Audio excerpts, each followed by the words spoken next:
விஜய் அவர்கள் நடித்து சோலோவாக வெளியான கோட் திரைப்படம் மொத்தமாக 400 கோடி பட்ஜெட்டில் எடுக்கப்பட்டிருக்கு. இதில் 200 கோடி ரூபாய் சம்பளமாக விஜய்க்கு கொடுக்கப்பட்டிருக்கு. முதல் நாளில் உலகமெங்கிலும் 126.32 கோடியை வசூல் செஞ்சிருக்கு. அதுபோக படம் முதல் 4 நாட்களில் மொத்தமாக 288 கோடியை உலகம் முழுக்கும் வசூல் செஞ்சிருக்குன்னு படக்குழுவினரே அதிகாரப்பூர்வமாக அவர்கள் தரப்பிலிருந்து அறிவித்தாங்க. அதன் பிறகு எந்த தகவலும் இதுவரைக்கும் வெளியிடலாம்.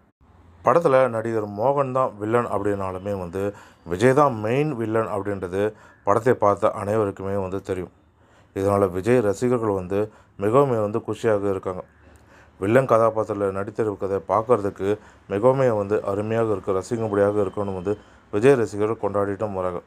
படத்தை பொறுத்த வரைக்கும் டெக்னிக்கலாக மிகவும் தரமான படத்தை தான் கொடுத்துருக்காங்க. அதே போல் விஜய் ரசிகர்கள் மட்டும் இல்லாமல் மற்ற ரசிகர்களை கொண்டாடும் வகையிலும் திருப்திப்படுத்தும் வகையிலும் அந்த கடைசி 40 நிமிட காட்சிகள் இருக்குது.